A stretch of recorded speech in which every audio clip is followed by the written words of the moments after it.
honor is not about never fucking up. It's about when you do fuck up, you own it and you do everything you can to fix it and move forward. Hello, carnivores, and welcome to session number 110. Stef Lewis is a newly registered IPL athlete, whoop, whoop, starting her first ever bodybuilding contest prep on a dirty lion diet, we call it. It's what I do. So by dirty lion diet, I mean red meat, water, salt, which is what lions eat in the wild and what humans should eat as well because we're both apex predators, right? Top of the food chain, that is. However, we are bodybuilders, so we definitely add some things that lions wouldn't normally eat in the wild, like keto bricks, exogenous ketones, whey protein isolate, and a few treats here and there because no one's perfect. We are humans after all. So Stef is an absolute beast in every sense of the word because she has just finished up Andy Frisella's 75 hard challenge, and she has been crushing the last workout plan that I wrote for her, with significant improvement on all lifts, especially the bench press.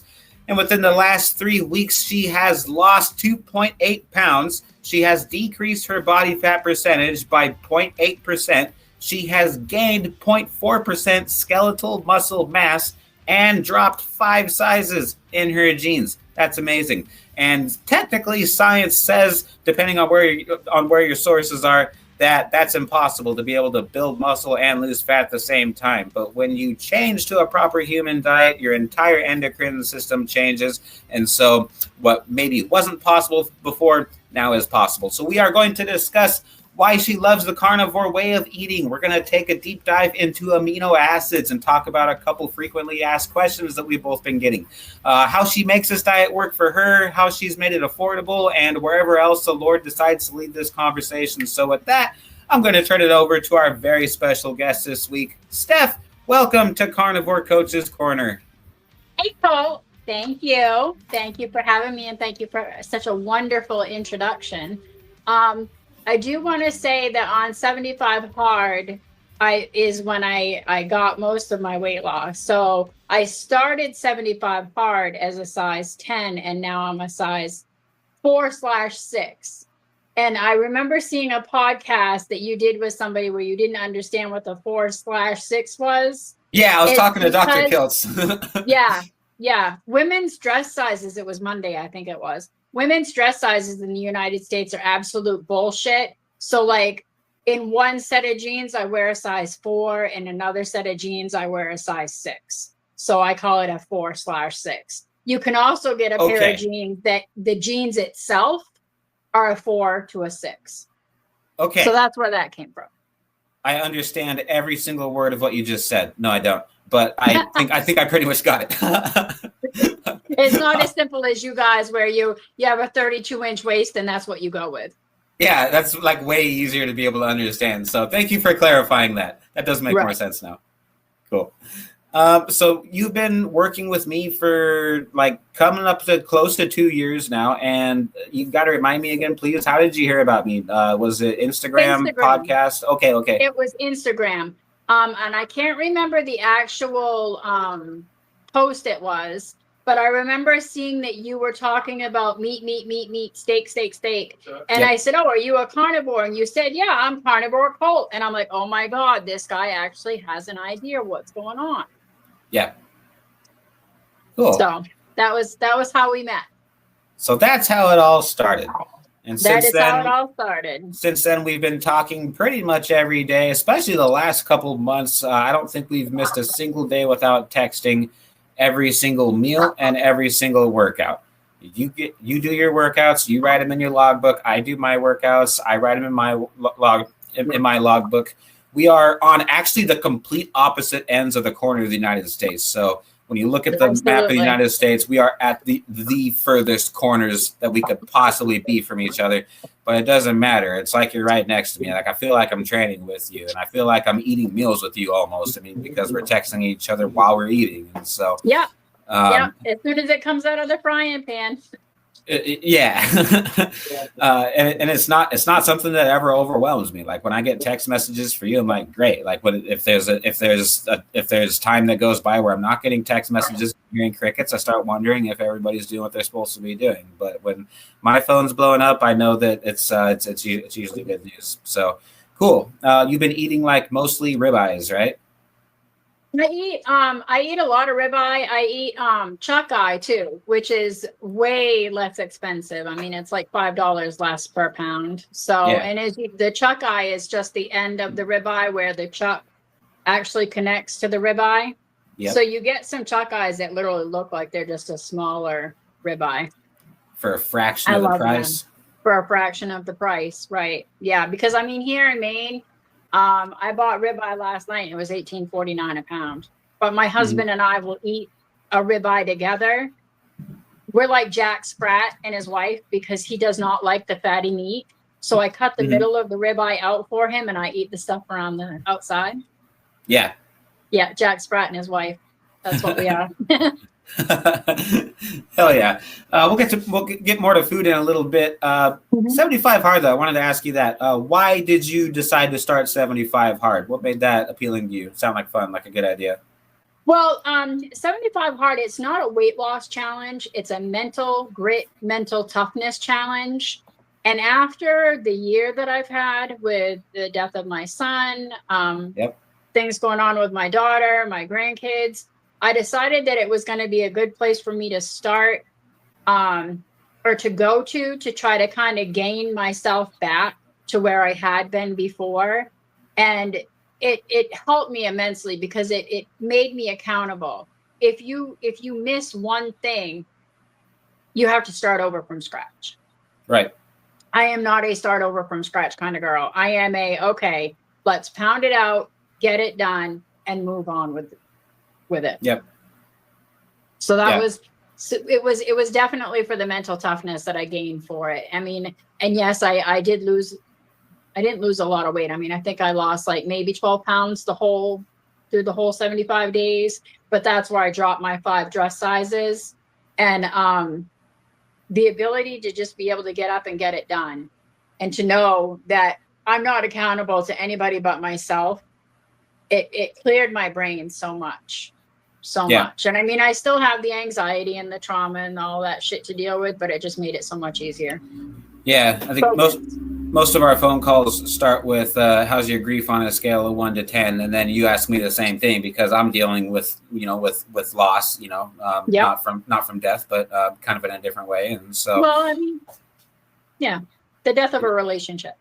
Yeah, and that's something to be grieved. And so there's a lot of similar, emotions that you and I are both going through. And so it's therapeutic for me as much as it is for you. I mean, you're a coach and I'm a coach, and every coach needs to have a coach. So I'm proud of you for making that decision to do that challenge in the first place and to do this bodybuilding show that's coming up in March, because a lot of other people would just start feeling sorry for themselves. I mean, what you had to deal with is a tragedy that nobody should really have to go through.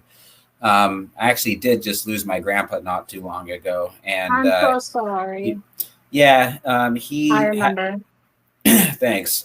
He had Parkinson's, and he was, it was kind of time for him to go, and so he's definitely in a better place now, and his pain is over, and I believe that he is reunited with his son, Eric.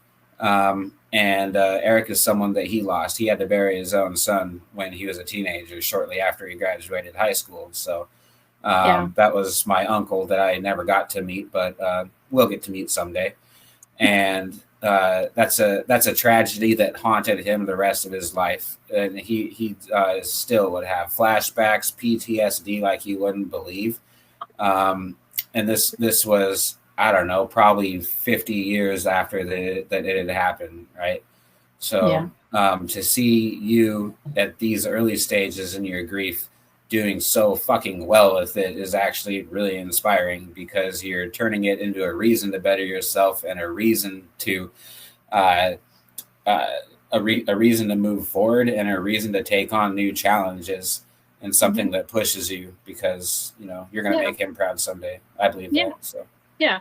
And I mean, the thing of it is it's like, I've never been, I try not to be selfish. My son, Michael, isn't the first child I've lost. We haven't really talked a whole lot about that, but, my youngest son died 15 years ago. And, the hospital chaplain actually came out and told my family at that death 15 years ago, y'all know she has an 80% chance of committing suicide within the next 2 years.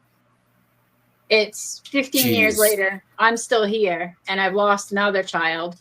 And I honestly can tell you the thought has never crossed my mind. That's amazing. It's I have too many people that count on me. I'm not going to try not to cry, but I do. I have too many people that count on me to be here on a regular basis. You know, my daughter, she's in recovery. My grandson lives with us now, and my granddaughter is here 85% of the time. So, I mean, where would they be and what would happen to them if I were so selfish that I did that? Yeah. I can't. No. That's a wonderful perspective, because I can't say that I have not had those thoughts. I definitely have. Right. And so this year, 2025, has been by far the hardest year of my life, for sure. Right. And so those things that you just mentioned are things that I'm going to remind myself whenever I, you know, ever start to get close there. So right. Where would Everly and James be without you? Yeah, 100%. You know, 100%. Thanks, Stef. You're welcome. Cool. You are reading The Unholy Trinity by Daniel Trevor, which I actually have up on my shelf over here. It's one of my favorite books. I've read it cover to cover, listened to the audiobook, and I had the author on our show a few episodes back. What's your biggest takeaway that you've been getting from that book so far? The lie. I've been listening to it in my car. I got the audio version, and now I have to get the actual hard version because there's so many notes that need to be taken and so many things that hit me, but I can't remember them because I've been driving, you know, listening to them. But I think definitely the lie and the study that was paid for, was it EPS that did it? That for this food, for the food pyramid, and about how the oils and everything like that are good for us and how saturated fat is bad for us. That was the biggest thing. Was it was like, you know, like, you know, I think it was Graham and Kellogg that invented that food pyramid, and the whole reason, the whole point in doing it was to make human beings infertile. Isn't that fucked up? Right. Yep. That is fucked up. And now today we think that that's how we're supposed to be eating. Go ahead. Right. The more into it you get, though, the more pissed off you get. Yeah. Like, we've been fucking lied to for so long by so many people that now over half the country is brainwashed into thinking that there's nothing wrong with seed oils and meat is bad for you and steak's going to give you cancer. Yep. Yeah. Okay. And that cholesterol is going to give you heart disease. And by the way, I've been renewing my personal training certification because it expired, right? So I'm on the NASM course and on the NASM website right now, just studying like a motherfucker every single night. And one thing that they changed recently is their view on cholesterol and heart disease. And there's a page explaining, look, there is actually no correlation with cholesterol and heart disease. And so don't worry about telling your clients that you're training to watch their cholesterol daily intake. That's not what they need to be watching out for. Right. I thought that was really interesting. That put a big smile on my face. Go ahead. Yeah, my Mastiff is in the background playing with her sister. So if you hear that, that's what's going on.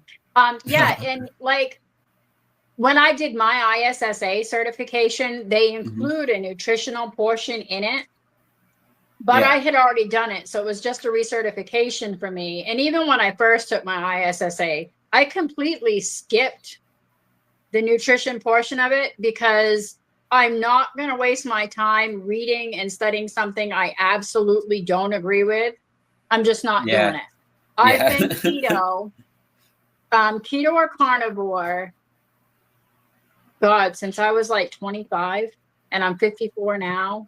There have been times, of course, where I've fallen off the wagon, and the first thing that happened was I got fat. But now I'm back on, and I've been back on for some time. And I'm not going to waste my time on something I don't agree with, and then I'm not going to teach somebody. I'm not going to teach somebody the food pyramid and, eat healthy grains. There's no such fucking thing. Yeah, there's definitely no such thing as a healthy grain. And and if you think there is, I'm gonna blow that myth out of the fucking water here in about 20 or 30 minutes, whenever we start talking about amino acids. Right. Because grains are probably the worst thing that you can put in your body of everything. Richard Smith, of course, I listen to him all the time, talk to him all the time, my co-host. He says that he doesn't teach the carnivore diet. He teaches real nutrition. And when he has somebody that comes to him that is eating a standard American diet, the first thing that he takes out before anything else, even before processed sugar, is grains. And I agree with that for all the reasons that he says, and because most people don't even really like grains as much as an actual candy bar. And an actual candy bar is going to do less damage to you than grains once you understand how bad they are for you. Right. It's like you said on another podcast, because I've been listening, grains have all of the downsides of opiates and none of the upsides. Yeah, that's right. Somebody at a meeting that I was at last night was saying that he was going on about his dreams, and like how he has all these dreams of how he uses, and he wakes up kind of realizing, oh, wow, like I didn't use anything. And I've had dreams like that too. I've had dreams where like I've done drugs and then woke up and I'm like, oh God, okay. And it takes me a half hour to start feeling normal again. But somebody said, why don't you just thank God that you had those dreams, because it's like you got to do it and then you don't have any consequences for it. And so I was like, wow, yeah, that's actually a really cool perspective. But you're right. That is a cool perspective. Yeah, grains do have all of the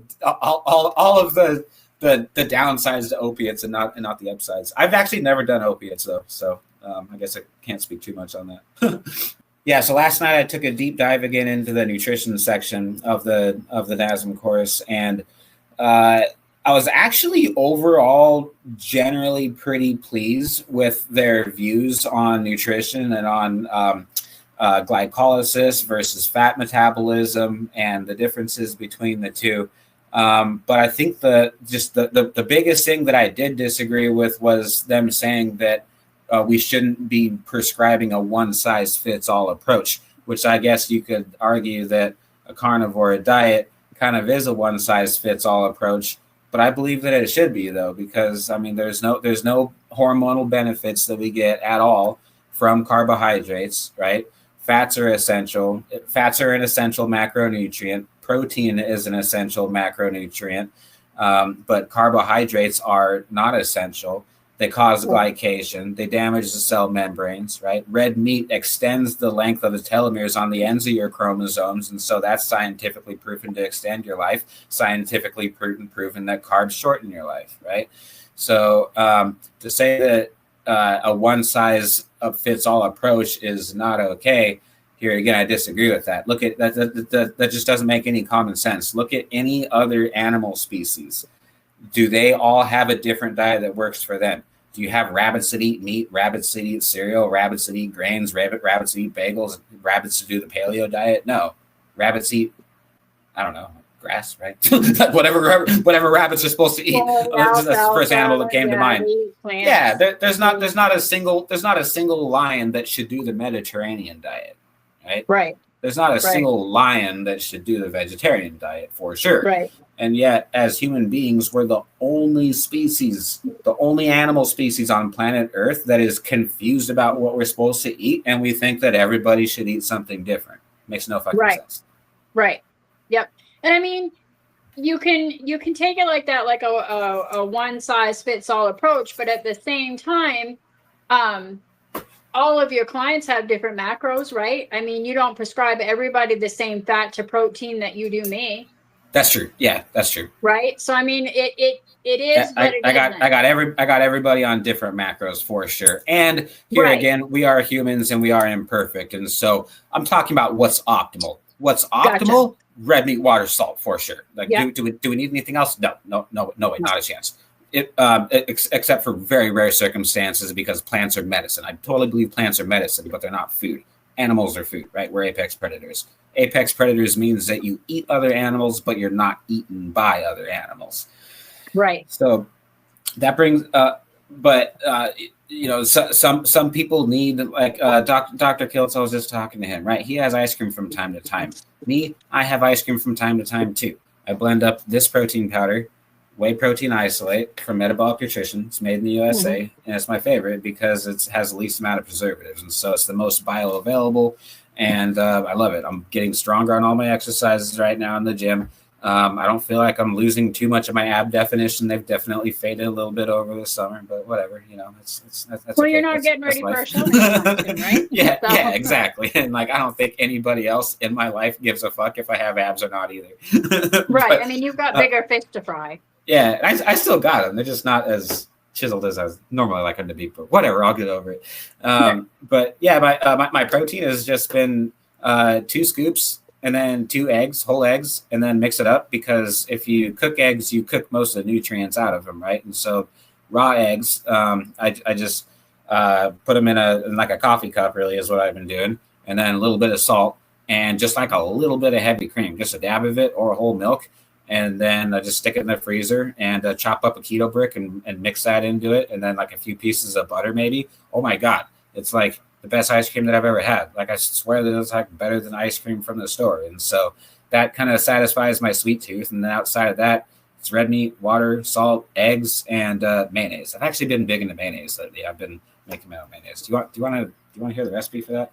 Did I send it to you? Yes, I was gonna say I want your mayonnaise recipe, because okay. I mean, like, I've been a diehard user of Hellmann's mayonnaise or Duke's mayonnaise, and I just looked at the back of the container of my Hellmann's mayonnaise and I was aghast. So I was like, yeah, well, maybe we'll just try something different.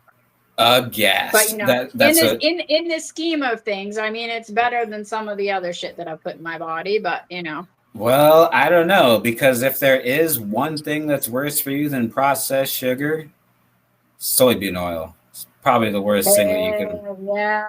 Yeah. Yeah, that was something that I was listening to on, the book today.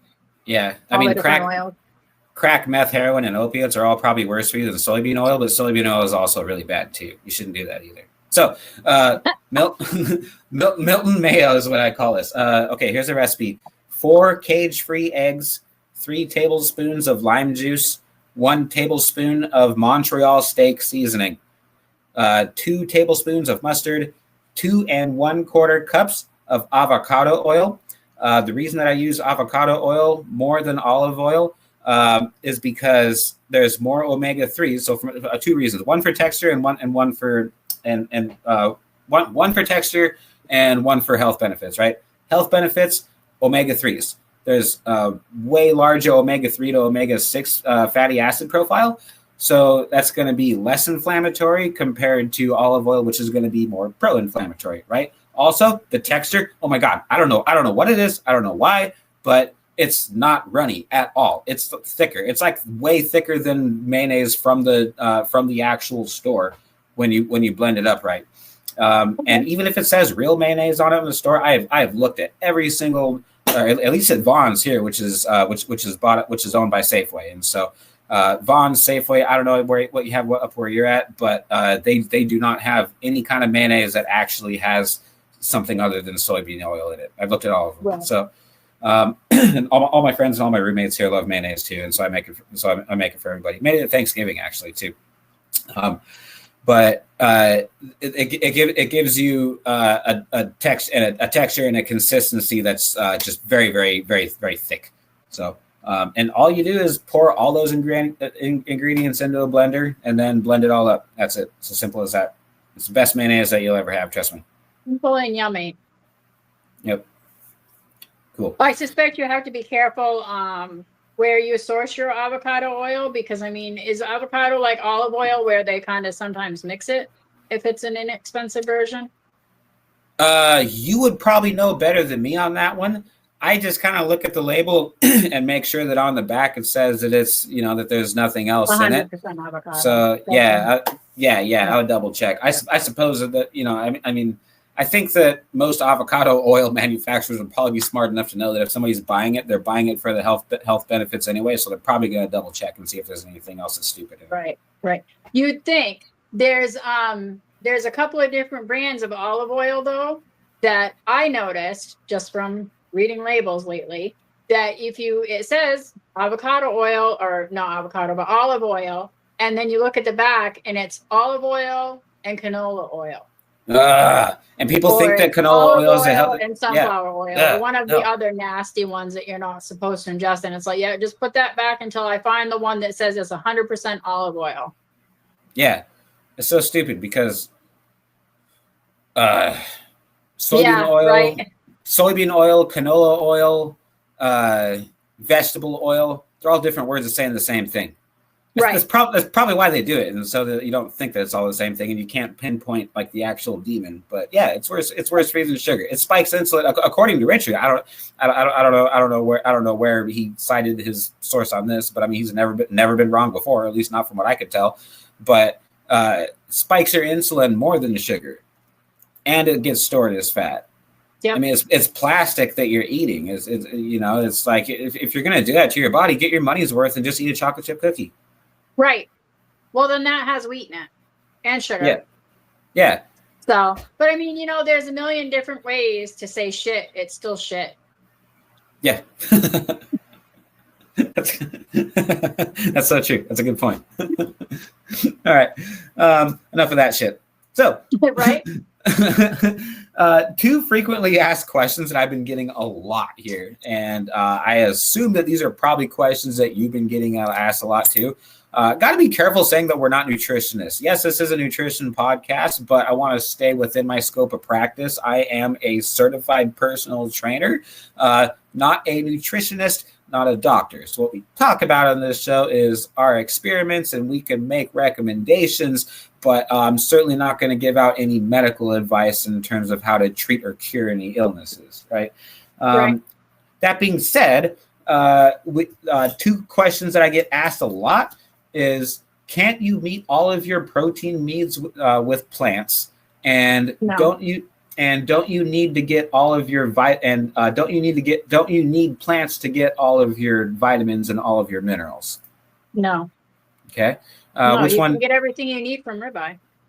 Yeah. Yeah. I agree with that too.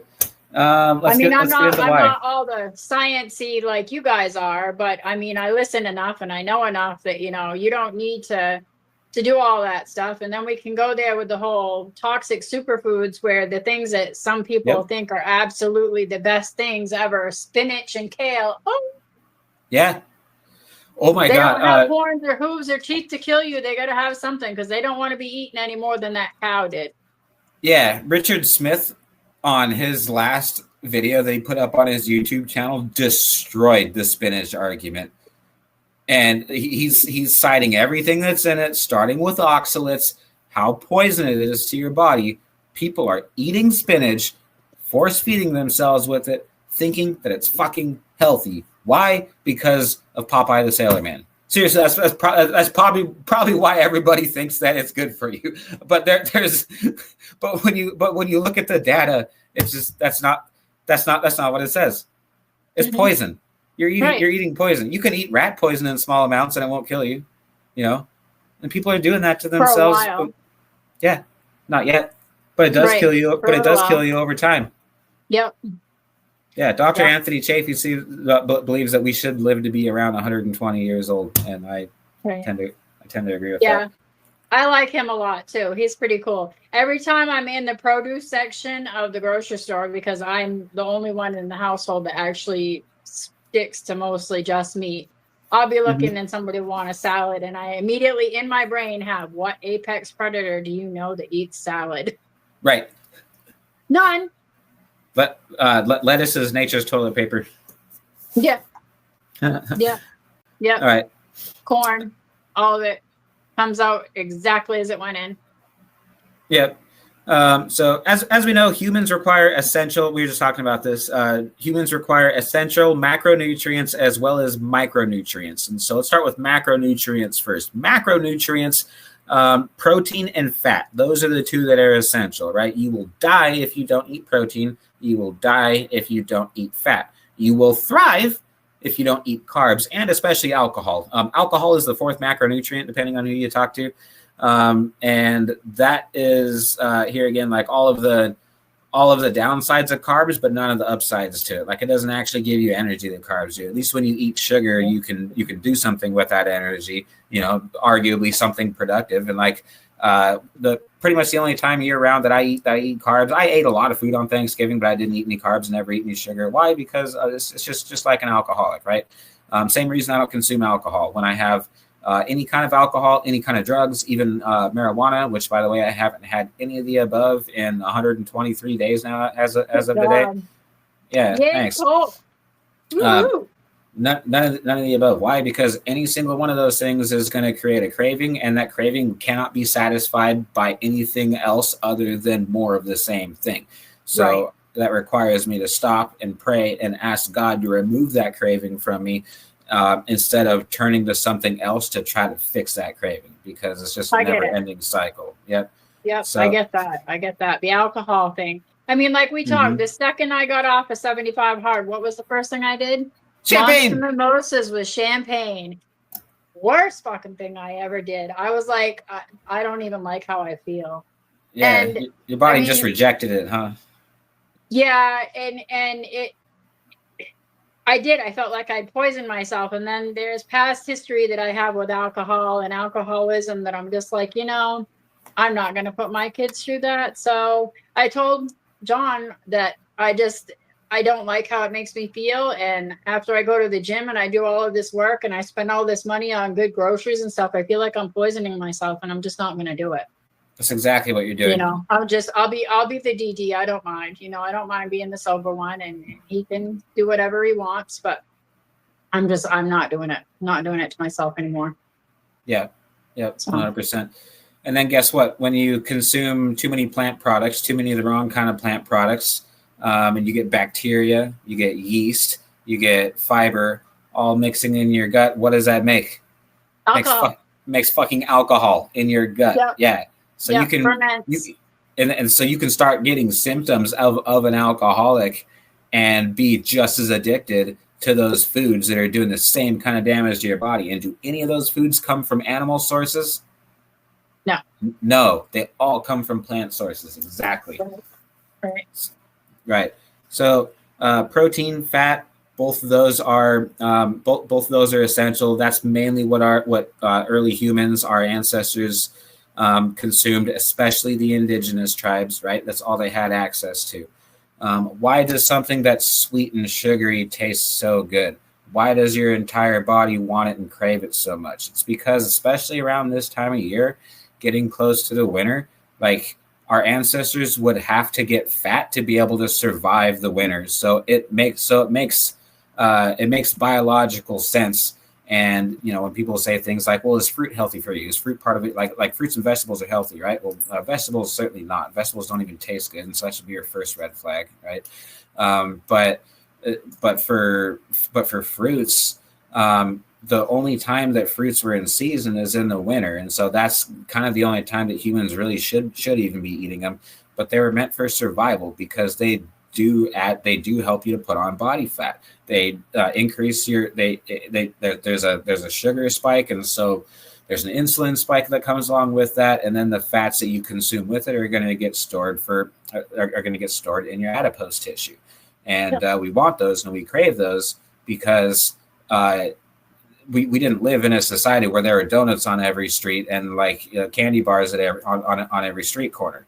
And so today it's a different story. But back then, when you had the opportunity to eat something sweet, you better find it and eat it, because that's probably how you were going to survive the winter long term. We want to be skinny and see our abs today because we're vain, self-absorbed human beings. but back then, the skinny people were the ones that died first in times of famine, right? Yeah, right. But I mean, go ahead. Like when you're feeding your cows and stuff, you feed them grains to fatten them up. Right. Your pigs, you feed them grains to fatten them up. Makes sense, right? Yep. Totally makes sense.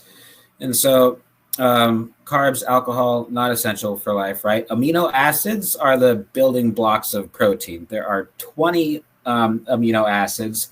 9 of them are essential and 11 of them are non-essential. Do you know what the difference is between the two? Well, I mean, essential and non-essential, you need one, you don't need the other. So other than that, no, probably not. Yeah, it's basically as simple as that. Essential amino acids, you have to eat them because your body doesn't produce them on its own. And non-essential amino acids, your body your body makes those in most cases, with a couple exceptions. So you don't really need to worry about getting them from your diet. Right. Your essential amino acids are leucine, which is the most anabolic of all of them. So that's why like all BCAA supplements have leucine at the top of the list, and usually twice as much as isoleucine and valine, which are your other branch chain amino acids. So those are essential. You have to get those from your diet. Your body doesn't make those in and of itself. Methionine, I hope I'm pronouncing that one correctly, phenylalanine, tryptophan, lysine, and histidine. Those are all essential amino acids. You have to get those in your diet. A complete protein is a protein source that provides all of those essential amino acids. And so you mainly get those from animals. Certain types of soy products and quinoa are actually the only plant exceptions that I'll give them to you. But outside of that, dairy, eggs, and red meat is where you get those complete proteins that have all 9 essential amino acids. So you don't have to worry about not getting all of them. Incomplete proteins mean that they're missing one or more of the essential amino acids. So legumes, grains. Another reason that grains are terrible for you, right? Like if you buy a product that has grain in it, and it says there's 10 grams of protein, it's not the same as 10 grams of protein from whey protein isolate. Not even close. Not by a fucking long shot. You're not getting the entire spectrum of essential amino acids that your body actually needs. Vegetables, beans, and nuts. People think that nuts are a good source of protein. No, terrible source of protein. Terrible source of protein for a lot of different reasons. They also have fiber in it too. And so your body's trying to digest fiber, which it can't, because your body can't digest fiber, because fiber isn't something that we should be fucking eating in the first place. And you're not even getting the essential amino acids to begin with. So 10 grams of protein from peanut butter compared to 10 grams of protein from a ribeye, two completely different things. Your non-essential amino acids are alanine, arginine, aspartic acid, asparagine, I hope I pronounced that one correctly, cysteine, glutamic acid, glutamine, glycine, proline, serine, and tyrosine. Okay, so the problem is another problem. If you're consuming, when people say, well, can't you get all of your protein requirements from plants? The problem lies within that, what I was just talking about, the fact that you're not getting the full spectrum of amino acids, but also in a place within your gut microbiome called the SHIKIMATE pathway. I remember hearing you talk about this. Right. Say it with me. SHIKIMATE pathway. SHIKIMATE pathway. Very, very good. It's a fun word to say. So, SHIKIMATE. Yeah, it's SHIKIMATE. I guess one thing before I dive into that is tryptophan and phenylalanine. These are two very, very, very important EAAs. Okay, so these get blocked when you eat the wrong types of plants, meaning your body can't actually metabolize them, and you're probably not even getting them if your protein sources are coming from plants. And so, tryptophan. Do you know what tryptophan is? Turkey.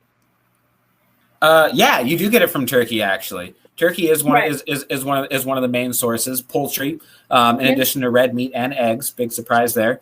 A 3-ounce serving of steak contains 318 milligrams of tryptophan. Best sources are going to be red meat and eggs, but it's needed to make melatonin, aka get a good night's sleep, and it's crucial for producing serotonin, which is a neurotransmitter that makes you feel happy. Right. Also required for serotonin and for dopamine is phenylalanine. Phenylalanine is a precursor to serotonin and dopamine. It's also required for muscle growth. And then tyrosine is not an essential amino acid, so I won't spend quite as much time on that one. But the SHIKIMATE pathway is essential in the metabolization of those 3 amino acids that I just described. Right. Most plant products, here's the problem. Most plant products are sprayed with glyphosate, which blocks the absorption even if these EAAs are being consumed. And this is where I like to say what Stephen Thomas says. Stephen Thomas says that we're the only species on planet Earth that is smart enough to spray food so that other animals won't eat it, but then we eat it. And then we eat it. So we're eating glyphosate, and it's poisonous to the body. It's really toxic to the body, and we spray it on plants so that bugs won't eat it, and then we go fucking eat it. So what it does is it blocks something called the Shikimate pathway, which is a synapse. I think, I don't know, I might be iffy on my terminology there, but it's a pathway that actually does not exist in the human body, which is why there's not a whole lot of science around this. But it does exist in within the bacteria that are in our gut microbiome, which is where these amino acids are supposed to be metabolized. Okay, so glyphosate blocks the Shikimate pathway, and this leads to inevitable depression, sleep deprivation, and muscle wasting. No big surprise. The solution? Right. The solution is to eat lots of red meat and eggs and minimize plant protein sources.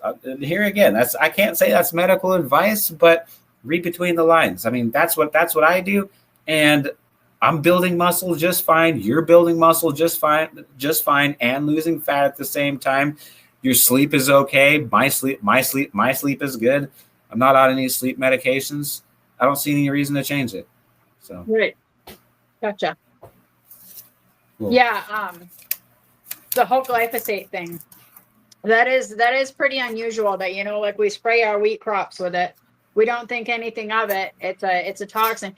And then we eat the bread that we just sprayed the glyphosate on. It's like, yeah. It's like as a whole, we're doomed. Yeah. If you believe that grains are the way to go.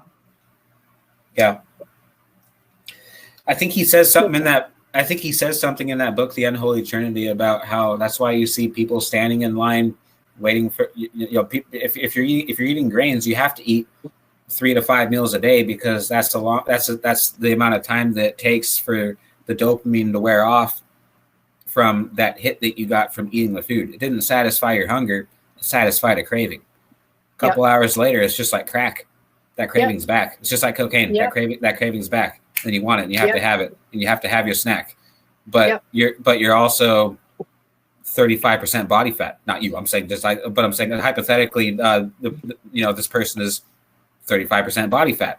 Okay, shouldn't really be hungry. Like, you should be able to tap into those fat stores for energy. But if you're chasing that craving all the time, it's just like an addict looking for his next fix. I mean, I remember back in the day, I would stop at Dunkin' and grab my coffee and grab a donut with it, and then be satiated for like 20 minutes, and then the next convenience store comes up. Oh, let's go grab a Monster, which I still drink Monster, but sugar-free, right? Yes, sugar-free. Of course. Ultra zero sugar, Ultra Sunrise. This is my current. Ultra Sunrise, that one and the white one are probably my two favorites. But I had to cut those out. I think I told you that, right? Yeah. It produces a craving that cannot be satisfied. So so I don't have that particular problem. I will say that I've tried to cut back a little bit on them, because I recognized one day when I was out on the road, I drank like 8 of them. Yeah. From 7 o'clock in the morning until 3 o'clock in the afternoon. So that's 1 an hour. And there's 200 milligrams of caffeine in them, which I have, what is it called? Oh, I can't remember. It's low blood pressure. It's chronic low blood pressure. So if I don't take enough caffeine, I'm dead. I don't mean in a literal sense, but I can feel it. I can feel like I don't feel right. I'm lethargic. My brain's not working. I need more caffeine.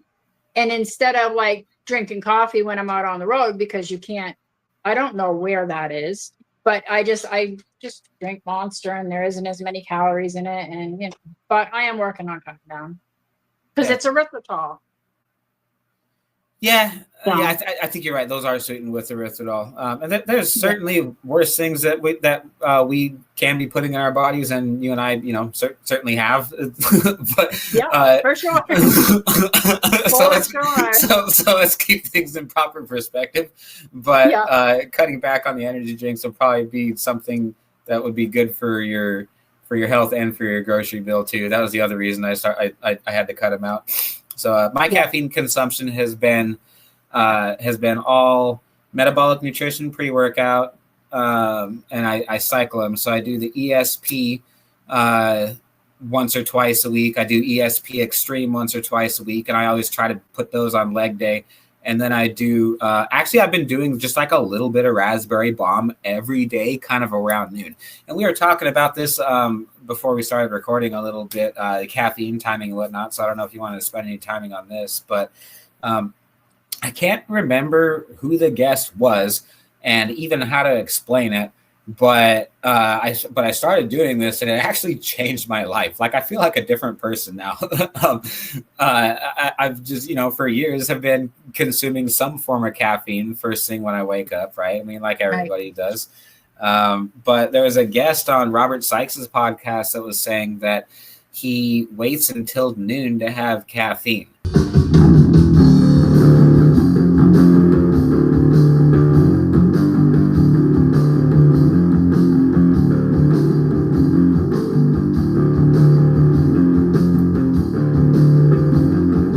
What's up, carnivores? Coach Colt here with a friendly reminder not to overtrain your muscles or your mind for that matter. So we're going to take a break for just a couple of minutes, and I'm going to share with you something inspiring and then something entertaining for a second. And then we'll get right back into the meat.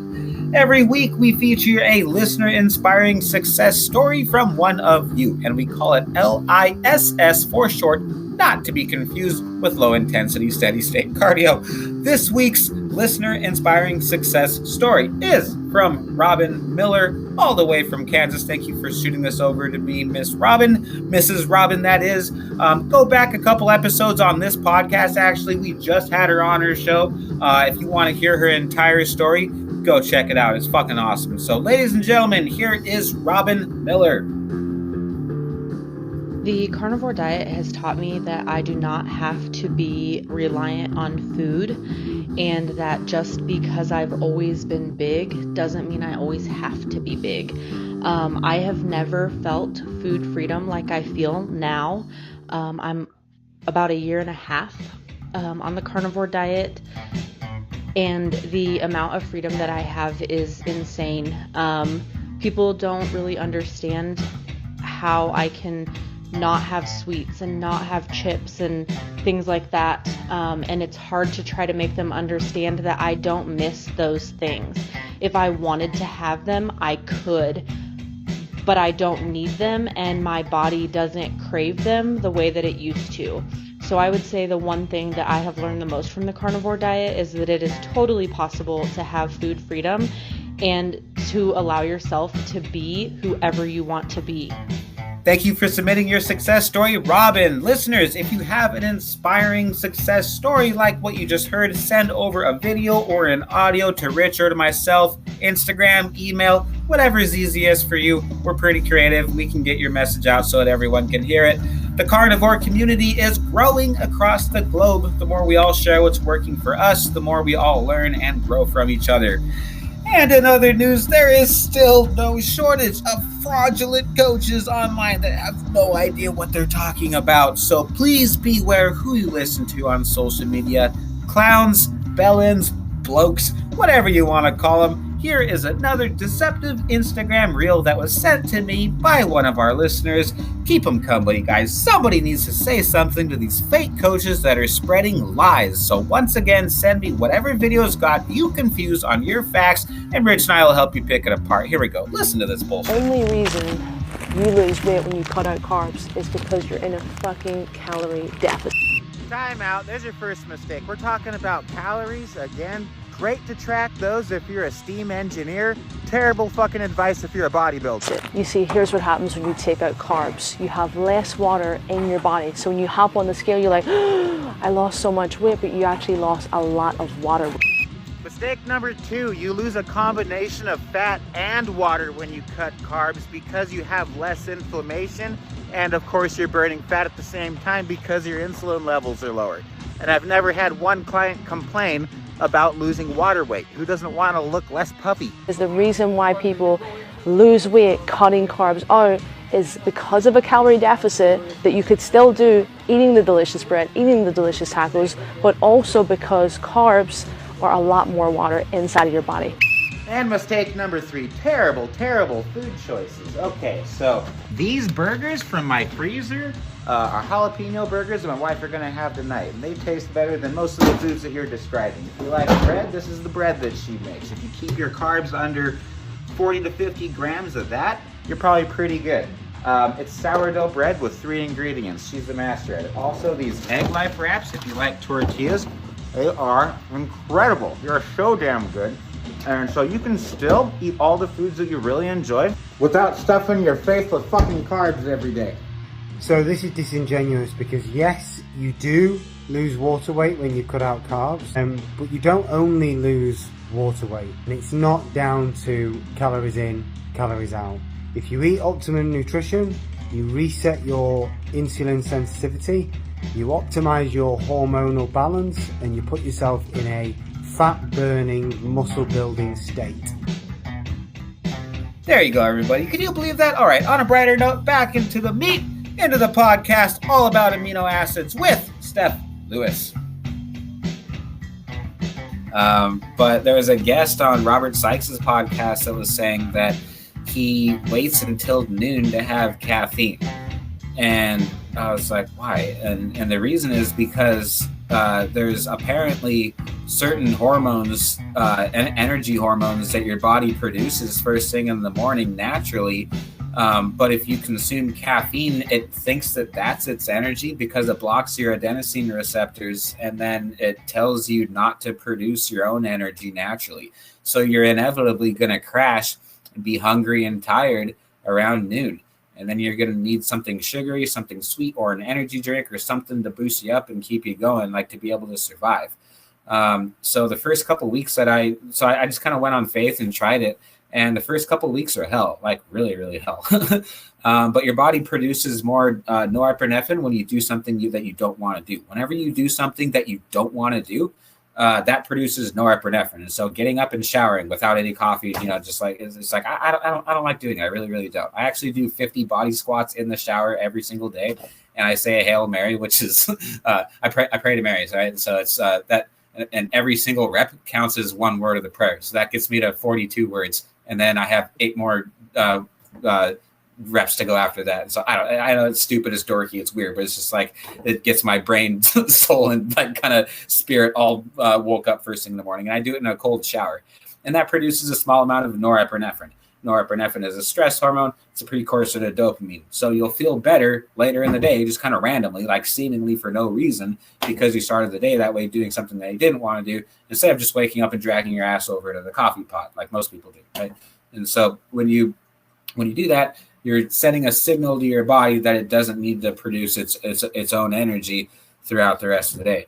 So what I've experienced is since I stopped doing that, like here again, like the first 2 weeks was hell. But now when I do consume my caffeine midway during the day, it's like a treat. And then it hits me like 10 times better. And it feels fucking awesome. And then I feel like I'm on jet fuel. Like I was telling you right before this podcast, why do I have so much crazy energy right now?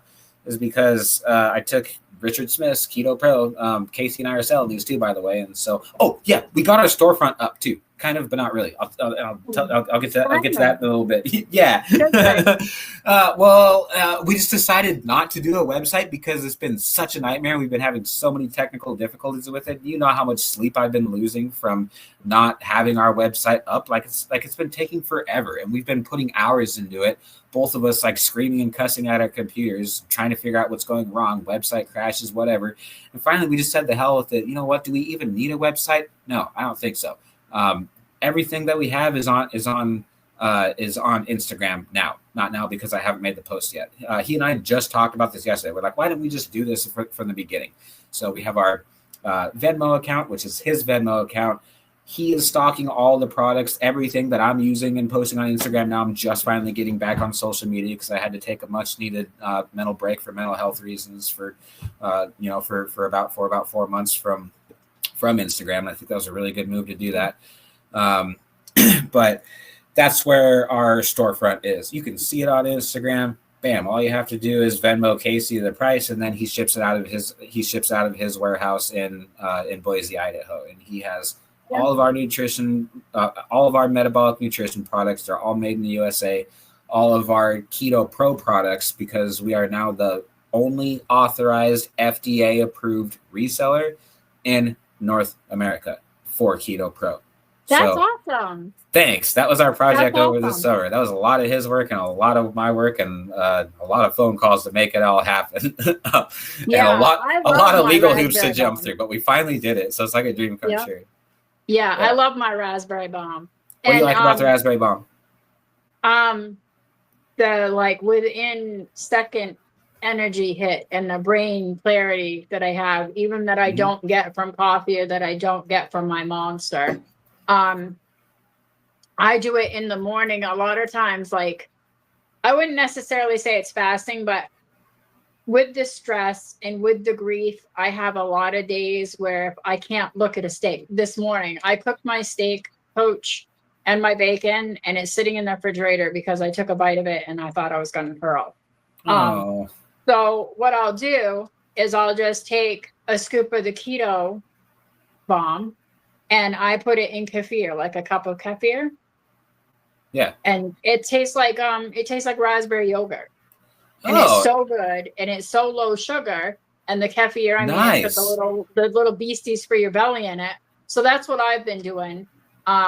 Because even though it's raspberry, if you mix it in just water, it still tastes like diesel fuel. Yeah.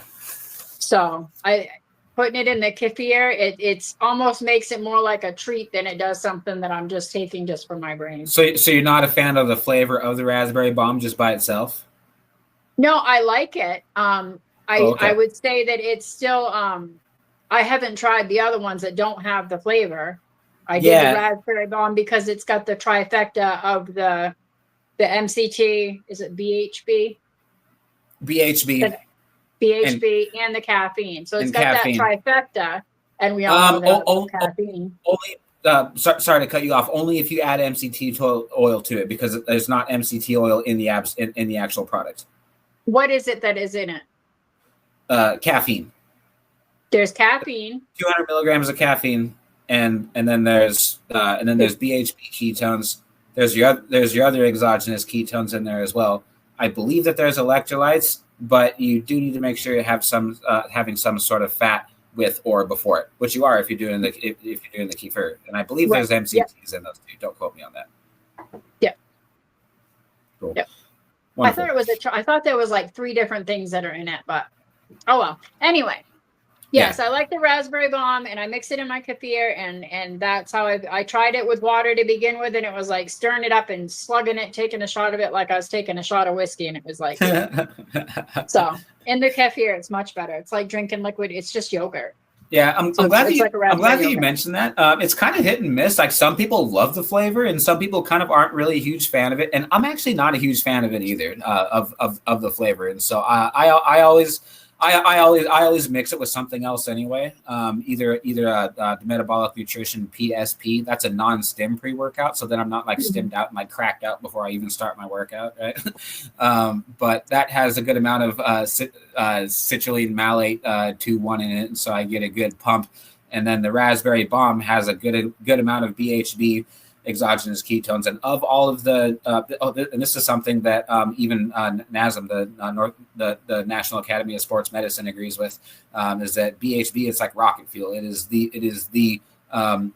gives you more energy than any of the other ketones as well, and so that's why it feels like rocket fuel, not just physically but also cognitively. And so Richard Smith my coach, right, before every single one of his public speaking appearances, which, by the way, he's been crushing it. Every single one of his speeches that he gives just gets better and better, and people that know him are telling him that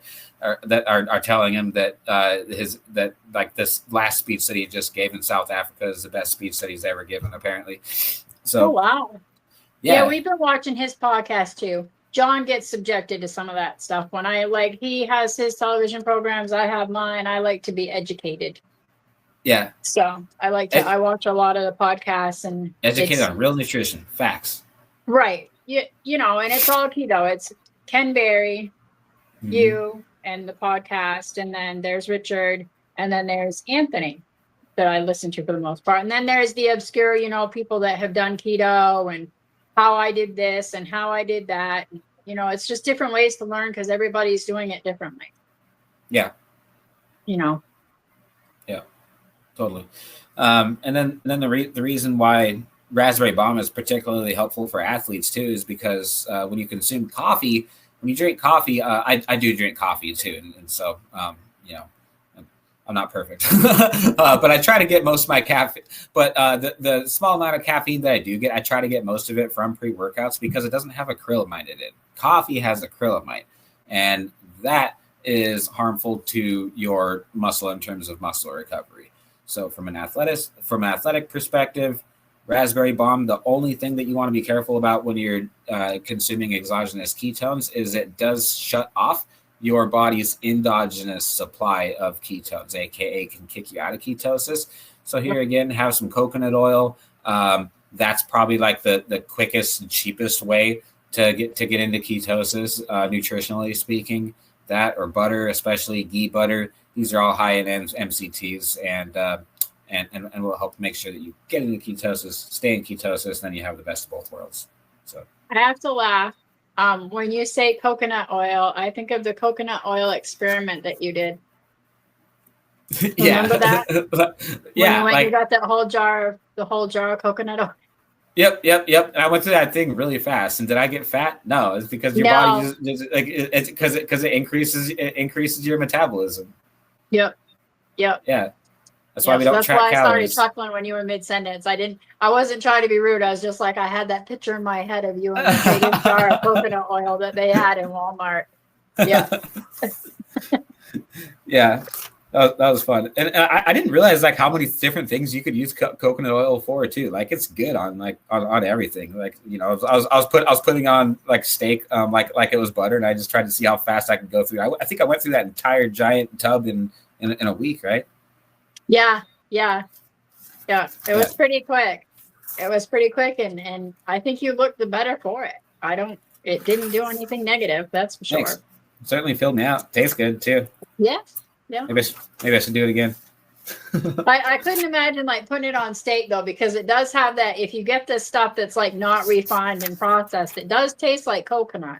So I can't imagine putting it on my steak, but I don't care for the idea of coconut steak, but butter on my steak, now that's another situation.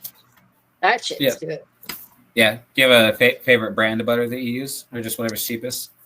No, I very like if I'm just eating the butter, I do Kerrygold, or there's another brand that's fairly good. Kate's, I think it is, but that's a local Maine company that makes their own butter. So it's like, you know, the name of the cow that the butter came from. Yeah. But, you know, like if I'm just cooking in it, so like say if I'm cooking my steak, I'll cook it with just plain old butter from the grocery store. And then if I take a tab and I put it on top of my steak, that's probably Kerrygold. So it depends on what I'm doing with the butter, what kind I use. Yeah, that's fair. I think that's a very reasonable way to consume your butter, factoring in, you know, making sure you're getting your money's worth for it. Because I'm not gonna lie, I just like if I'm eating butter and like eating it on my steak, then yeah, I Kerrygold all the way. Or something that, you know, like I feel like it's worth it to pay the extra for. By the way, is it Kerrygold or is it a different brand? I'm pretty sure it's Kerrygold that has a rosemary butter and a garlic butter, and both of them are great. And my roommates don't like it too, so I make sure they're not stealing my butter. There you go. I don't have to worry about roommates stealing my butter. My family knows. Yeah. My grandkids know you don't touch it unless you ask first. And my man, he doesn't do that stuff anyway. So Good. I don't have to. You run a tight ship over there. I love it. Well, I do. You know, the only thing I have to worry about is this mastiff who thinks that she has to eat everything I do, right? Yeah. That's enough. Yes, in dog language. Yeah. She heard me right. talking about steak and butter, and she's like, "Where is it? I'm waiting for my bite." I'm a carnivore too, Mama. So vitamins and minerals. There's a very nice chapter in Sean Baker's book, The Carnivore Diet, that has a picture of a ribeye and like points to all these essential vitamins and minerals that are in steak that people don't give it credit for. Even vitamin C. Apparently, there is vitamin C in meat, and but just nobody's tested for it. And so there's vitamin C in liver too, for sure. I know that. But did our ancestors all get scurvy because they were not eating apples and they weren't drinking orange juice and shit? No. When you when you consume fructose, your requirement for vitamin C goes up. So if you're on a proper human diet in the first place, you actually don't even really need that much vitamin C. Let's talk about some. But that's a type of water soluble vitamin. So let's talk about fat soluble vitamins first. There's 4 of them. That's vitamin A, vitamin D, E, and K. A is for vision and for immunity, also for growth. Egg yolks and liver are your best sources for vitamin A. If you eat too much liver, you can actually overdose on vitamin A, though. So just don't be like Liver King and eat liver every single day, and you'll be just fucking fine, right? I don't eat liver that much. Yeah. It's not a thing. Yeah, I haven't had liver in a while, but I've had a couple Bell's brownie batter keto bricks, and there's definitely liver in it, and so I think that counts. I don't know. I'll find out. Heart. You like heart? Heart, deer heart specifically. Oh yeah, you know what? I love heart too. Raw or cooked? Both. There's a nutrition place in Waterville that sells beef heart.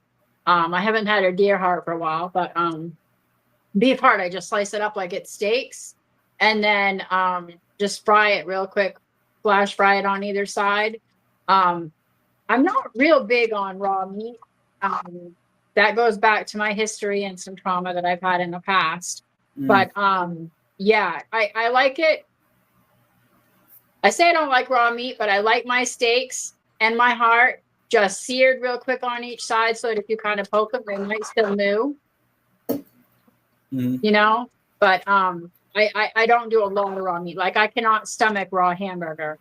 Or remember we were talking about making the raw lamb burger and just splashing it on each side? I couldn't do it.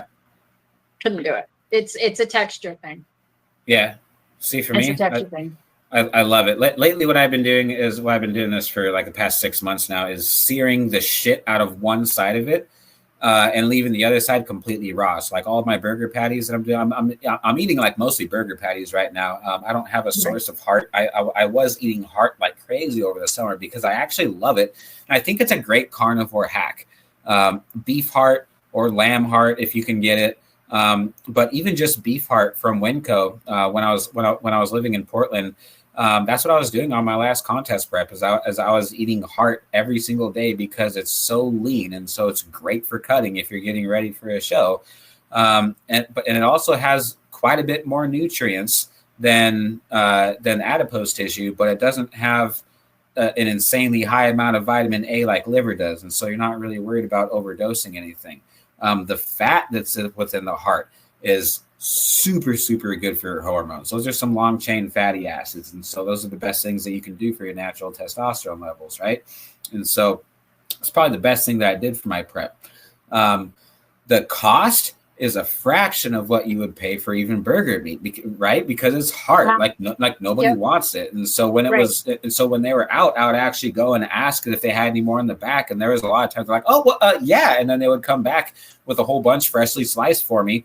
And I mean that dramatically reduced my grocery bill. And so also another reason that I was eating a lot of heart at the time. And you can laugh at this if you want, but I believe there is something to this. I actually do. There's no science around this. This is bro science. Okay. I know where you're going. Yeah. Okay. Everything else I said was legit. I swear to God. But this is bro science. So, if you are suffering with liver issues, eat liver. If you are suffering with some cognitive issues, eat brain. There's a lot of people that believe this, right? If you're struggling with kidney issues, add animal kidney into your diet. If you have a broken heart, put heart in your diet. What do you think? How did it work? How did it work? Well, I still have a broken heart, so I don't know.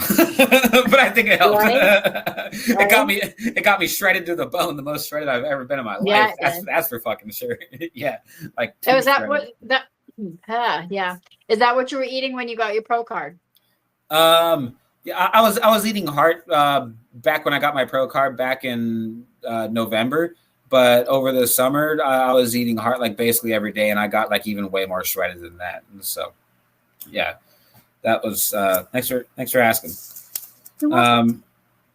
Yeah, and here again, I just sear one side of it, but try not to overcook it. I mean, the more you cook it, the more oxalates you're adding into it, and the more nutrients that you're cooking out of it. So rule of thumb with meats, less is more. Cook your meats as little as possible. Save all the nutrients. When you eat plants, first of all, don't eat them. Second of all, if you do eat them, cook the shit out of them because then you're cooking the anti-nutrients, the lectins, and the oxalates out of it. Especially jasmine rice. Jasmine rice has a whole bunch of lectins in it. When you cook it, the lectins go away, so then you can eat it. It's just like white rice. Yep. What kind of rice is sushi rice?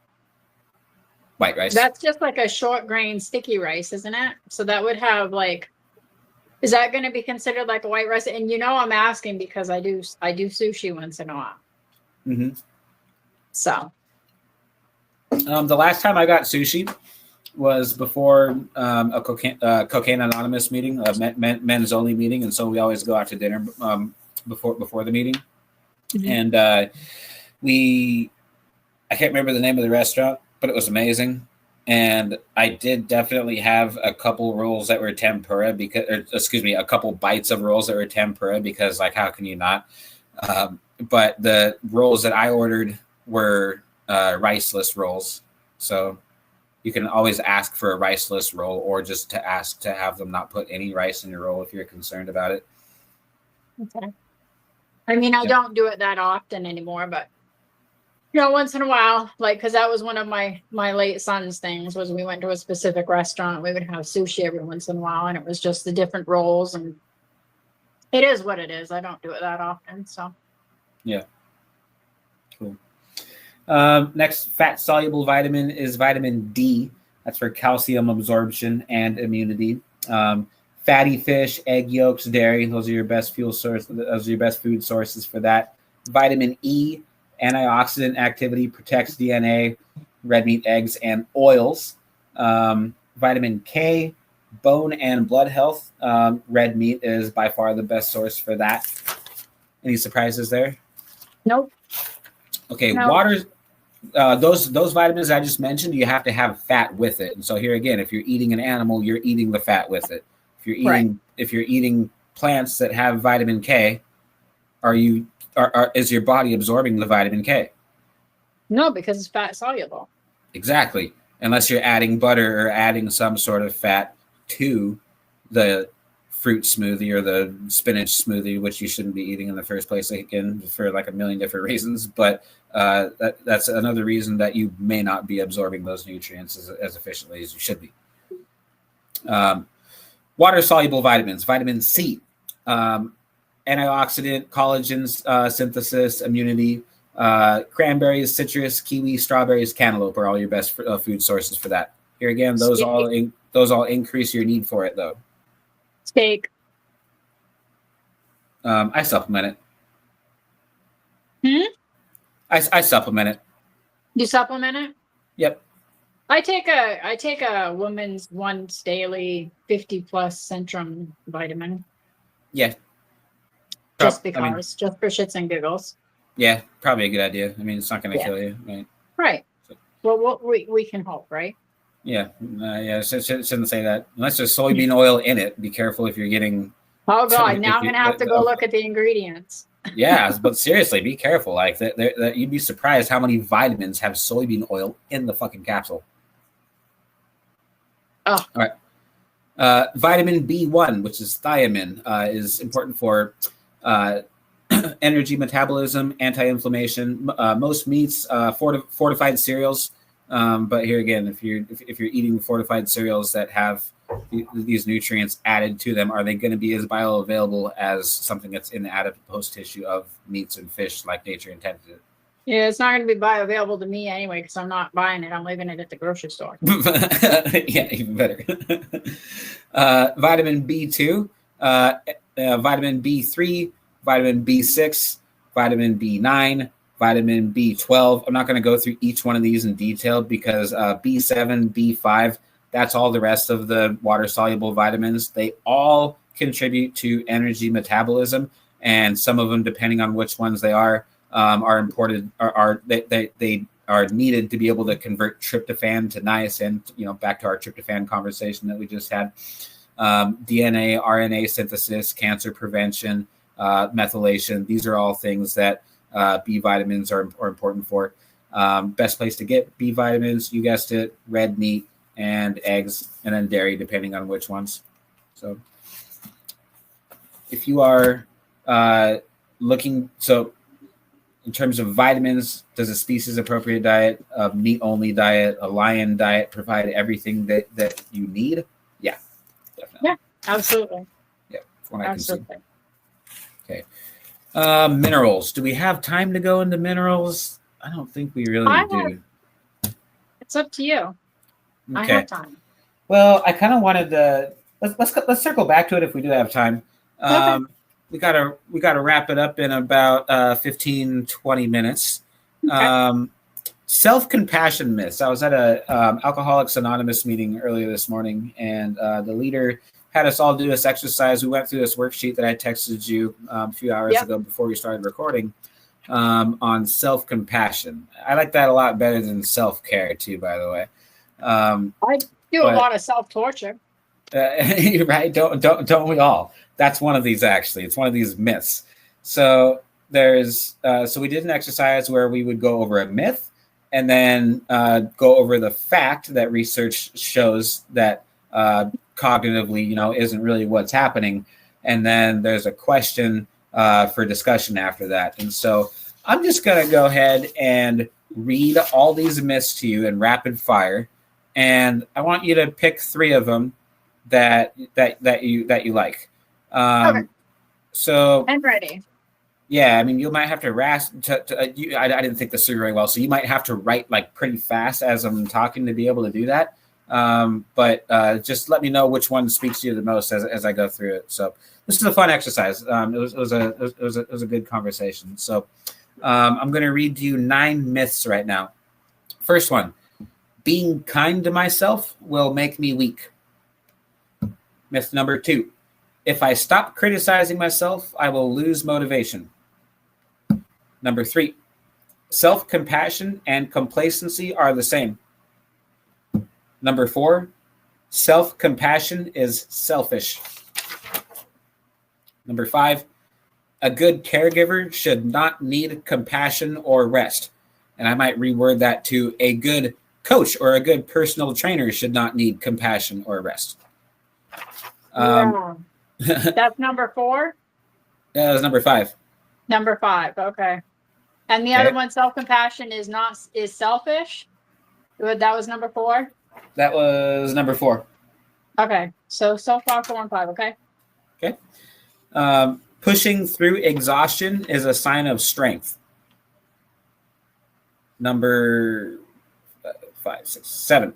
Number 7: it is understandable to be compassionate toward a fearful dog, but adults should know better.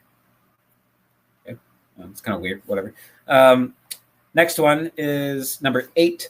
Children deserve forgiveness, but adults should already know better.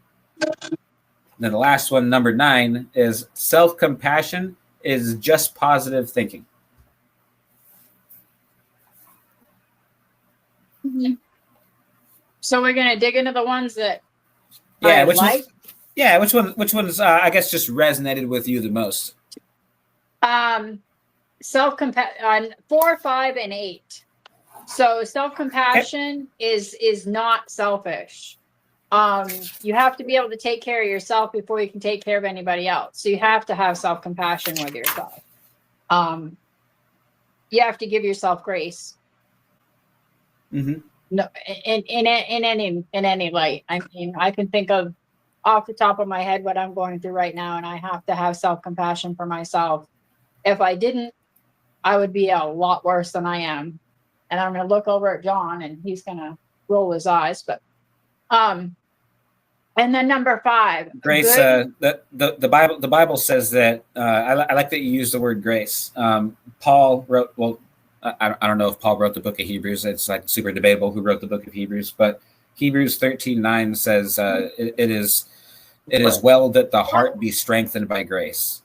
And so I believe that self-compassion and grace, even in that regard, is something that makes us stronger. Sorry, go ahead. Right. And then number 5, good caregivers can't have self-compassion. Was that what that was? Mm-hmm. Number 5. Yep. I'm a caregiver, and that's bullshit. You have to have self-compassion, and you have to have compassion with everybody else. How can you take care of somebody and not have compassion for what they're going through? Yeah. Or what they've been through. Especially in my line of work, working with mentally ill people. I'm a MERT-C, which means I'm an adult services case manager. I work with mentally ill people all day, every day. That's what I do. I can't imagine going in to see some of these people that I see and not being compassionate. Yeah. It's part of the job description, really. And then right. 8, children deserve, and I can't remember exactly what it said. I just wrote children deserve, but adults should know better. Children deserve forgiveness, but adults should already know better. Yeah, that's not good either. I mean, children do deserve it, but at the same time, adults need forgiveness as well, because everybody makes mistakes and nobody's perfect, right? Yeah. So, I mean, look at us. I think we both deserve forgiveness. We need to forgive ourselves. That's the hardest part. And each other. You need to forgive yourself for the shit that you've caused. And that goes to, I don't know, have you and I ever talked about my theory on honor? I don't think so. Please tell me. Honor is not about never fucking up. It's about when you do fuck up, you own it, and you do everything you can to fix it and move forward. So put some water on that microphone. Holy fucking shit. That was amazing how you worded that. Yeah, I mean, that's just my philosophy, though. I tell my daughter all the time, because she's always saying, I'm sorry. And I'm like, this is another lesson for you in honor. It's not that you're never going to fuck up, because you obviously are. I mean, we're all human. It's if you take a breath, you fuck up. Yeah. In some way or another, it's just about, when you fuck up, you own it, and then you move forward and you fix it. Saying you're sorry isn't going to fix it if you're not physically fixing it. Right. Wow. So, yeah. Yeah. So well said. I'm going to follow that up with what's on this worksheet. But yeah, I mean, like you explained, you completely dispelled what those myths were. So the first myth that we did was self-compassion and complacency are the same. Research shows that complacency avoids growth, but self-compassion supports it. Responding to mistakes with kindness reduces shame and increases willingness to take responsibility and change behavior. Research shows people learn more effectively in a compassionate mindset. And the question here is, can you recall a moment when understanding yourself helped you improve more than criticizing yourself did? 75 hard. understanding myself and understanding that I needed that accountability for those 75 days to get my ass in gear. Yeah. Very good. The next one, let's see. It was actually number 6. Sorry, not number 5. And so a good caregiver or a good personal trainer or coach should not need compassion or rest. The fact is, caregivers often offer warmth to others while being harsh with themselves. Self-compassion reduces burnout, supports emotional stability, and keeps caregiving sustainable over time. So my question to you, Stef, is where do you give others more care than you give yourself? It's a tough one. Oh, that's a good question. That's a really good question. There are so many times that I will look at a client. Okay, can I go first? Yes. Yeah, like when someone falls off their diet, and like if I fall off my diet, like I think the world ended. If I judge myself way more than I would ever judge somebody else. So when I have a client that comes to me and says, "Hey, I fell off my diet," there's zero judgment at all. Empathy for sure. And I'm working with them to try to help them, with like, okay, let's reverse engineer this. And like, what happened? Where did that craving start? Like, were you, halt? Were you hungry, angry, lonely, or tired? Right? Was it any of those things? And we figure out where it was. But like when it happened to me, like I just feel like it's all over. Like what the fuck? Like why have I even doing this? Why am I even trying? But I would never I would never have that attitude towards one of my clients. So is that something you can relate to? Absolutely. Yeah. Absolutely. Yep. I can look at my client who's going through something, and I can be like, I can give them all of the advice, all of the, oh, it's okay. We'll pick it up tomorrow and it won't be that bad and we'll just move on. Whereas if it were me, I'd be like, bitch, smarten the fuck up. This is not how this is supposed to work. Get your ass in gear and let's put our boots on and move forward. If I ever said that to a client, I would be mortified with myself. I would be mortified with you if you talk like that to a client. But that's my own self-talk that I do. And it's right. Like, you need to be nicer to yourself. I'm not always, but I'm getting a little bit better at it. Yeah. It is what it is. It gets me through. Yeah. Number 8, children deserve forgiveness, but adults should already know better. The fact is, adults continue learning, healing, and unlearning throughout their lives. Self-compassion recognizes that emotional skills develop at different speeds based on experience and support. So what do you easily forgive in a child that you would struggle to forgive an adult for, or for yourself? I would say the whole misbehaving and disrespect, because some children just have never been taught to be respectful. Yeah.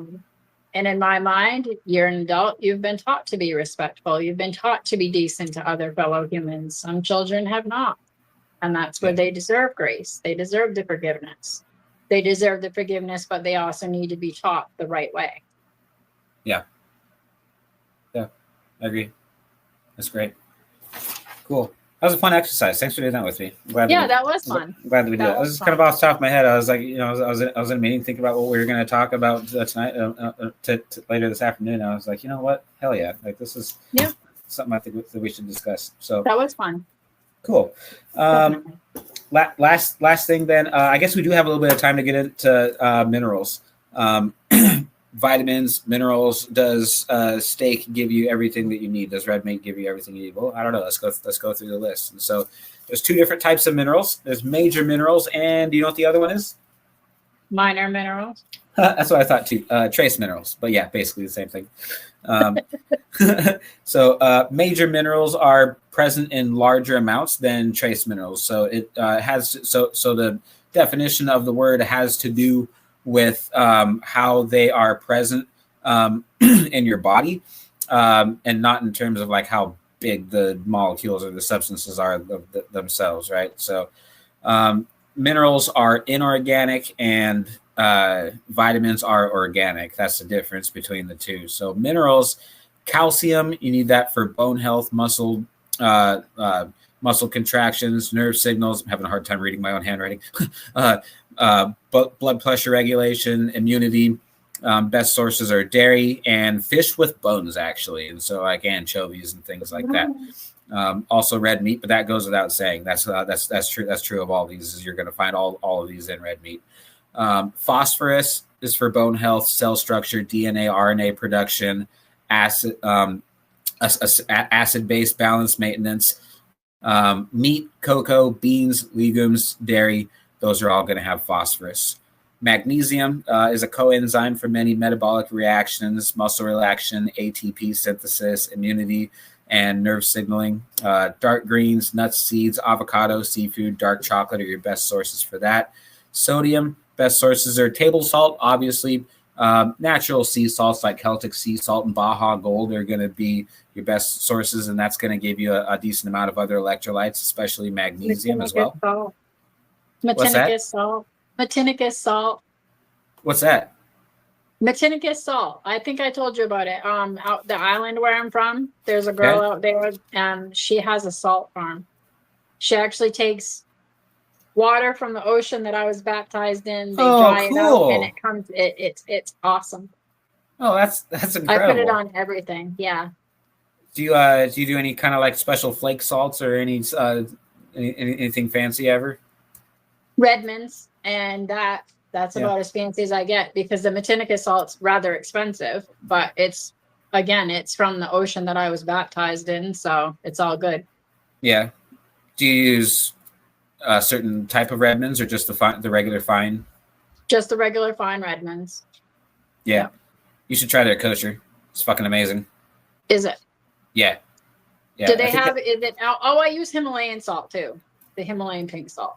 Yeah, basically Redmond, same thing. So yeah. Cool.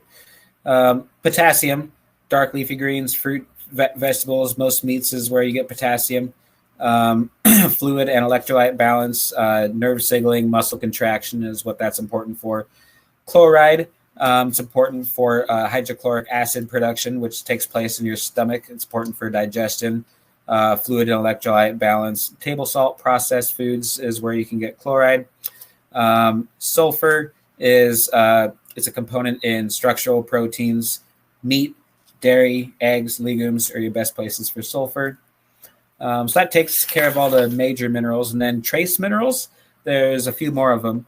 I'm just going to go straight through the list, actually, and not spend too much time on each one individually. But just to give a crash course on all of them, it's iron, zinc, copper, selenium, iodine, manganese, chromium, fluoride, and molybdenum. I don't know how to pronounce that last one. I hope it was good enough. My physics teacher from high school would be pissed off at me.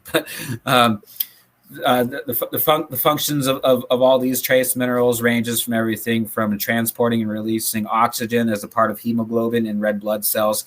So mainly things like blood health, protein synthesis, metabolism, absorption of vitamins, antioxidants, bone health, and glucose regulation, especially chromium is important for that.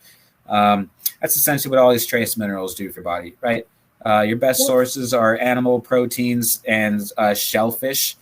Shellfish are shellfish, like, obviously, crab, clams, shrimp. These are all things that are going to be naturally higher in all of these minerals that I just mentioned. But red meat has most of what you need for everything, with that one small exception. So, and liver, by the way. If you're lacking in any of these things, you're going to check with your doctor before you change anything on your nutrition program, blah, blah, blah, blah, blah. But chromium and that last one that I mentioned that I can't pronounce, molybdenum, liver has a very, very high amount of both of those. So when in doubt, if you're lacking on any of your nutrients, liver, heart, more organ meats, but don't feel like you need to eat any. Always think back to what our ancestors were doing, right? What they were doing worked for them because they survived. So eating organ meats in direct proportion with adipose tissue, generally speaking, is what we should all be doing, right? If you're not eating organ meats, do you really have to? No. Like, you can supplement them if you need to. There's lots of good desiccated organ supplements, but our ancestors would have eaten a mammoth and then eaten a liver in proportion to how much adipose tissue that there is on it, right? And so it just makes common sense to eat how nature intended, how our ancestors would have been eating. And in the wild, I mean, there are a lot of animals and a lot of the predators that go for the liver first. Yeah. I think I heard somebody say that they actually would go for the liver first. Yep. Yep. Like the craziest organ eating experience that I ever had was eating the brains of the deer that I shot 44 hours fasted live out of the skull. Oh my God. Yeah, I was like, this is sketchy. This is really sketchy. Like, obviously, like, there's probably diseases or something that I could get, but I'm 44 hours fasted. I happened to be doing a 2-day fast at the time, and so I was like, this is gonna be a really cool experience. This is gonna be the first thing to hit my bloodstream after almost 2 days, and so I did, and I felt did it like make you smarter? Well, obviously not. but there's your lesson. The best way I can describe how I felt was I felt like an angel, like because it's like pure omega-3s. That's what your brain is, right? It's fat tissue, and so I just felt like weightless. I felt like my body was glowing, and that's the best way I can describe how I felt after shooting that deer. So yeah, I shot her in the heart, and then him. No, it was him. It was a 3x4. And then I shot him in the skull. One, because that was a kill shot, but two, because I actually wanted to do that. So now I can say I did. There you go. I wanted to, so I did. Yeah. Well, part of being an adult, right? Right. Let's start wrapping things up. What excited you about this competition that you're doing in March? I wanted to do it. It was like a thing of, I've never thought that I was good enough, and I'm at the age where I don't give a shit about anybody's opinion anymore. So if I feel what age is that? I'm at that age too, I think. Yeah, right. I mean, you know how they say you get older and you give less of a shit about others on the outside, you know? So I'm of that age. I've never really cared about others' opinions unless it paid my bills anyway, but you know. And the IPL, for one, you're a member, so that made it an easy choice. And then I was talking to Ben Yosef because I just like filled out an informational form at first, and Ben Yosef like came right on my Instagram and introduced himself and everything. And I was like, well, this is amazing. You know, you've got the guy that owns the thing actually contacting you. The president personally reaching out and talking to you. Right. He's cool as fuck, isn't he? Isn't he a nice guy? He is. He's really cool. And that helped a lot. And I feel like the IPL, as opposed to the other places that I was looking at, like I was looking at NPC and of course IFBB, which I'm never going to do. It seems less high. You need to hire a different coach if you're going to do IFBB because my supplements won't get you to where you need to go. And I couldn't do that to myself, and I wouldn't do that to myself. I've tried stupid shit like that in the past, and it lasted 2 days, and then I said, this hurts, and I'm not doing it anymore. Yeah, good. So, but yeah, in the whole natural thing, you know, where can I get myself naturally at my age? And it was just like a bucket list thing. And I was like, well, you know what? We'll start out with dipping our toe in the water, do a transformation inspiration.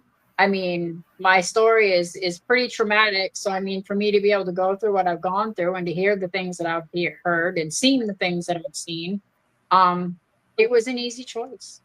Yeah. Just, you know, and the fact that they have an actual, just an inspiration kind of transformation inspiration thing. Yeah, what's the name of the category? It's transformation, right? Transformation inspiration, inspirational transformation. And you don't have to wear a bikini, so I don't have to worry about that right off. And I figured I would dip my toe in with that. Everybody gets a participation trophy, which is whatever, it is what it is, but still the best one gets an actual trophy. And then I figured if I like that, you know, we'll keep going with it and see where I can go. Yeah, because we're thinking for your bone structure, for your build and your muscularity, figure. I think figure fits your personality very well too. No offense. I mean this in a very respectful way. I don't think that bikini or shape are the right category for you. I'm not the right shape for it. I'm not. Yeah. I've looked, and that was what I was saying. Was nor the right personality. You have a figure. Right. You have a figure competitor personality. Right. Just talking to you. Right. Yeah. And like I'm not skinny. I'm not. I have a big butt. I have big legs. I have big shoulders. I'm not trying to get me to be as small as a bikini model. It's never going to happen. Yeah. It's never going to happen. And I'm not going to try to kill myself doing it. You know, I want to do what I can fit into, not easily, but something that I'm already structured for that will make it less difficult. Yeah. One of the, something that you, I don't know, might consider, since not wearing not having to wear a bikini is on stage is something that's, you know, kind of appealing to you is, the nightgown category. Angela did that one in addition to shape and bikini, which, you know, she crushed both of those. She swept her last show. But the nightgown category, that was cool. I mean, like the women just look like they just look like beautiful in shape women in dresses. Yep. You know, it's like, as I don't know, as a dad, like I would almost feel kind of weird about my daughter being on stage, like, from the judge's perspective in some of those poses, and I'm not going to get graphic or anything, but like, I've kind of mixed feelings about even coaching those poses to begin with, you know, but like, I think that the nightgown category is a very flattering, very, very cool addition that's unique to IPL that I don't see in any of the other organizations. So that's one more reason why I'm a huge fan of IPL. And the next show that I do is probably going to be IPL. Right. It's more modest. And that was my thing, is like, what's hubby going to think of me being half naked on stage in front of hundreds of people, half bent over with my ass in the air? Yeah. You know, I wasn't going to get too graphic, but yeah, there you go. Well, you know, I'm always going to take it there. Yeah. I'll take it there. If you won't, I will. I'm not ashamed. I'll take it there. But, you know, maybe at some point down the road, I'll be comfortable enough to do that. I mean, like when I do my pictures every morning, I'll do 3. I do the front, I do the side with the arms out, and then I do the back with my butt sticking out, you know, just to see how things are progressing. But can I see myself doing that on stage in front of a bunch of people? Not right now. Not yet. Yeah. Not yet. Let's take things one step at a time. You know, 75 hard was sounded like something that was scary and maybe out of your comfort zone, and you did it and you fucking crushed it. And now you're, you know, well on your way to doing your first show. And so after you get that one underneath your belt, then we'll start looking at figure and start looking at what to do next after that. So we just keep it taking it 24 hours at a time, one day at a time, right? Absolutely. One breath, one step, one day at a time. That's what I say. Yep. Yeah. After everything we've been through. Yeah. Whenever I'm dealing with anxiety, and whenever I'm dealing with something that like it, when I have an anxiety attack, I've called you during a couple of my anxiety attacks. Right? I'm just like freaking the fuck out. And and the best way I can describe it is it feels like I'm getting chased by a lion, or it feels like the world's ending. Right. Yep. And when I have that point where I feel like the world's ending, my sponsor that I'm working through the 12 steps with, I call him every single day, right? And we end every single phone call saying, hey, all you need to do is make it another 24 hours and then just call me and just call me again, you know? And it was impossible for me to imagine the rest of my life without certain substances in my life this time 3 months ago in early sobriety. And now, I'm so proud of you. Thanks. And now I just have to stop and pray and go, you know what? I don't have to go the rest of my life without this stuff. I just have to go 24 hours. That's it. Right. I just have to do it again. And I just do it again. I just do it again. And then I look back and go, okay, that was 123 days ago. Sure seemed like a lot longer at the time. Yep. Grief is the same thing, getting through grief. I shouldn't say that, but you know. Well, no, it's true though. It is. And I mean, there's a lot of ways. I mean, when I first lost my son, I did not handle it very well. Of course, I went down a dark path, and 15 years ago, I went down an even darker path. And I won't go down that path again. But Yeah. I'm just grateful for John and for my family and, you know, being there, and yeah, we just keep going. You're in a better place. I'm in a better place. We have a higher power. We have each other, and that's all we need. Absolutely. That's all we need. Cool. Yes, yeah. Well, thank you so very much, Stef, for being on our show. You're welcome. Where can our listeners go to find you? Where's the best place? Instagram? Steffi_eats_steaks.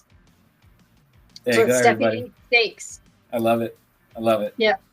Love your Instagram handle. Cool. Yep.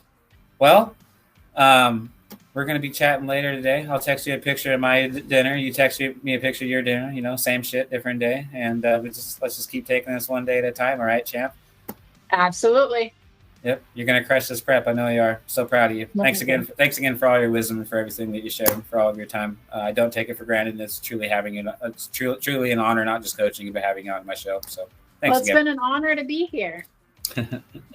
Love you. Love you too, Steph. See you. Bye-bye. Thanks for listening, everybody. Make sure to let us know what you thought. Feel free to shoot Coach Richard or myself an email, admin@supersetyourlife.com or rich@theketopro.com.